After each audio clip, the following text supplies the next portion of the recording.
Welcome to the show, Graziella. You are a singer, songwriter, and rapper. You've emerged in the UK music scene with the likes of Foreign Beggars, Skinny Man, and DJ Vadim, where you toured and learnt the trade. You even opened for Amy Winehouse at the Camden Crawl Festival way back in the day. You were on X Factor as a finalist in 2009 as one of the members of the girl group trio Miss Frank, which gave you much more stage time. There's a ton of other stuff to talk about with you. Thank you so much for joining us on the show here, and please do tell us more. Thanks for having me, guys.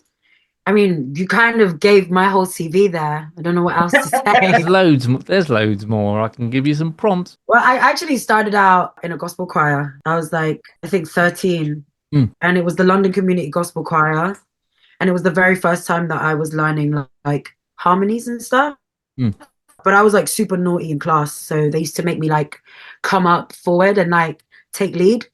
Right. And the guy was like, you've got so much to say. You want to talk in the back of the choir, you like can come up here and take lead and sing it out.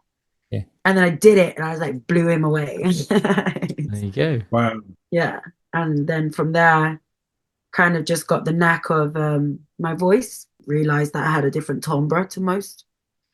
Yeah. I think about 16 I got into a cypher at college. I started like singing with the guys because I just wanted to be part of the guys, you know, at college. So I started singing and I started rapping and writing rhymes and writing songs. Yeah. And you say this started with your family, right? In a sense. I mean, my auntie was like Filipinos, we know how to sing, right? Yeah. But my auntie was like a really good singer. I didn't know that. Like, I don't know if I got it from her, but I guess I was influenced. You know, I think my voice came more from. It was more therapy when I was younger. Singing was like soothing, like sonic vibrations, you know. It was soothing for me. It was my therapy when I was in my house. In my house, it wasn't a very happy home. So singing kept me balanced as a child. Yeah. Yeah. But you always know what you wanted to do. You know, once you get bit by the bug. Yeah, that's the thing about me, though. That's the thing about me, music. Like, music came for me. I didn't go for it, you know?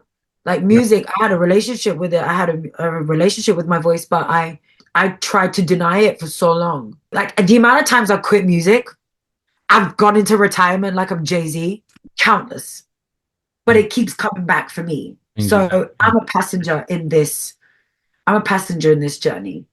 And, you know, the medium and the actual connection to my purpose on this earth is music. But I didn't make that choice, you know? It came for me. I was maybe generations and ancestral past lifetimes. I was singing or doing something. Maybe in my past lifetime, I was a vibration. Yeah, it's wonderful when you find your voice, though, right? Yeah, 100%. For years and years, we mimicked other people. If you're doing top 40, the circuit, right? You're out there mimicking other people's vocal, and so when I started producing vocals, I want to find out who you are. I tell somebody 2 months ahead, don't listen to the radio anymore. I don't want to hear who you trying to be for a minute, right? Let's hear who you, and you have to find out. That's what I'm saying. Your voice is your imprint. It's like your fingerprints. Yeah. You know, when I wrote my most recent album, I was like, I am the medium of everything that I've been inspired by and that has amalgamated me. So this album is like Nina Simone. This album is like, you know, James Brown. This album is like everyone that has given me any energy to exist on this plane and inspire me to be like, this is their voice. I'm their medium. They chose me, you know? Yeah. That's kind of how I see it. I'm looking at people who chose to talk about, like James Brown and Nina Simone. Nina Simone was a rebel. Yeah. after my own heart. See? You know? No, she said what she felt, right? Yeah. Oh, like within her lyrics, for sure. Yeah, she's a She was rebel. trying to teach us something. She had a message, man. She needed that therapy too, you know. She needed to Yeah. release her music therapy too, right? So what you doing now? Right now, I just got back off a launch tour. It was a mini leg, but we're looking for agents. So I have joined a band called Frequency, FREAQUEN.C, because we're special. It's basically like the guys that are involved have been in the music industry for a while. Like DJ Vadim has been in the music industry for like 35 years in the UK hip hop scene. And Laville, he was previously signed by Acid Jazz, but now he's gone independent. And we got together. Laville's a beautiful velvet soul singer, and Vadim is he's old school dubby reggae DJ, producer, hip hop. He's all around that side. And we did a project together like ages ago in 2007, which developed into a couple of worldwide tours, and then we did some work with Fat Freddy's Drop and stuff like that. And he wanted to start something new, and so we came over to Budapest for a year and recorded an album where I'm exploring different parts of my voice, because I used to be like a jazz and a blues singer. Mhm. That's kind of what I saw myself as, primarily, someone that's just got something to cry about. But when I got into the studio with these guys, it was just all like uplifting, and I had a different message. I wasn't sad anymore. I wanted to share teachings of Yeah, love, higher yeah. vibrations. Yeah, I guess, but that's maturing, and that's just evolution within your own sound, right? So we recorded this album, and it's called Aeons and Echelons. Above and up and long, this thick and this wide. Yeah, that's right. That's right. That's good stuff. Well, I just want to talk a little bit about Earth Jam and Off the Grid. Can you tell us what that is and kind of what's involved in those projects? So Earth Jam came about because I used to produce events at a venue called Earth in Dawson, and they wanted to fill the community gap within the venue. It was almost like a test or something. The investors were like, okay, you come tomorrow with a plan, you come tomorrow with a plan, you come tomorrow with a plan, and you tell us what we can do with this space, but it has to be community based. Mm-hmm. And I had no idea what I was going to do. I literally just winged it the next day because of all the sort of community jams that I've been to. I knew what was missing. So I just said, I remember coming into the meeting and I was like, I'm going to go to Ronnie Scott's and get all the best players, and we're going to build the confidence and give space to people who are up and coming in the industry who don't have representation and a voice, don't have representation and a platform. And so I got the best players who would learn 8 people's new releases. Yeah. So I'd do A&R this, and I'd search it and search it and search it. And we would learn their music, and I would have it was almost like Jules Holland meets like gospel choir. Yeah. And we'd bring them up on stage, and they'd sing 2 songs. I'd back them. The band would play their music live, and it would be the very first time that most of them would play their music. Like hear their music with a live band, like 5-piece, 6-piece band. And it was all done for them. They just had to turn up and sing. And it became like a community project. It came like people started auditioning or applying to be on the show. And it got really far, until COVID hit, and then it just Is it something you'd go back to, or is it finished now, or would you? I do it in different formats. Any way to get the underdog paid is kind of what I'm after. Nice.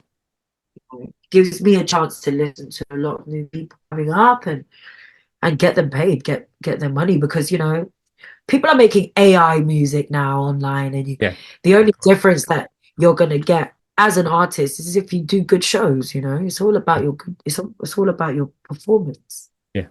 That's Eventually it's going back. And that's what's happening. That's different. what's happening right now because, well, it was entertainment before videos and all that other stuff, computers, everything. There was still entertainment here, but you do need to get in front of people. 100%. You know, It's a different electricity. Well, I like to put some people behind you, right? It's a I'm afraid of no ghosts. Oh, there she go. See that? See. No, we need some human beings behind you, right? You have an incredible voice, and it doesn't matter who Thank you. you're in a band with or you're singing with. You can call it whatever you want. You know what the cool thing I love about Sade is because she doesn't have a wide range, right? But she developed her vocal sound, and it doesn't matter what she sings over. You go, that's Sade. That's Sade, yeah, for real. Yeah. You know, every singer needs to do that. So when I'm teaching people, I want you to develop your own sound and your own thoughts, right? I mean, you're 30 feet from stardom, right? That person in front of you is singing and they making more money than you are, and you're doing the same thing. Right. Right back here, 30 feet, right? So, you know, but it's never going to happen until you start writing your own lyrical content. As a singer, that's why I desire to inspire, you know, young people. Start writing your lyrical content with the melodies that you already have. Singing was the first instrument. I think Paulus showed you the vocabulary, you know, by Bobby McFerrin. It's all vocals, right? Yeah. I heard that. That's super dope. And they're doing chords with music, right? Yeah. I love it. So, you know, it's the lyrical content. I'm trying to inspire everybody to write some positive lyrical content because life ain't all bad. Yeah. Luckily and unfortunately, I'm in a place where I can see it from another perspective. But, you know, I needed to write my blues. I needed to write my heartfelt songs. Like, it was important for my freedom, for, you know, like, I was in pain.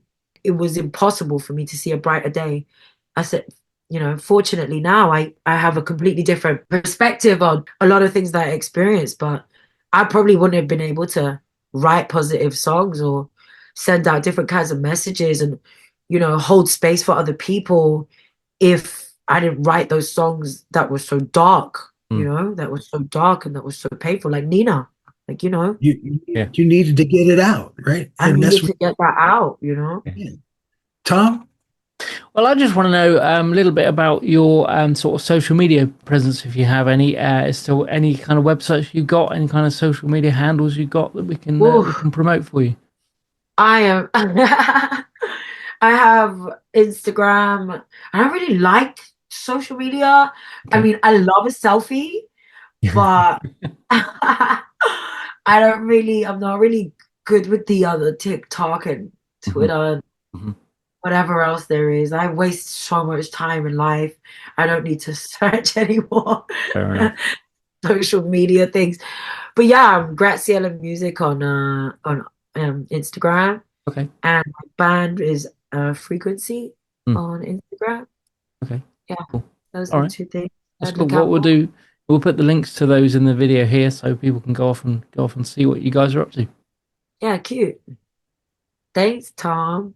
Pleasure. Thank you for the privilege of your time, my sister. Namaste. Thank you for inviting me. Namaste. Much love. Thanks for coming on. Music can save the world. Music can save the world. If we all get together, music can save the world. Yeah.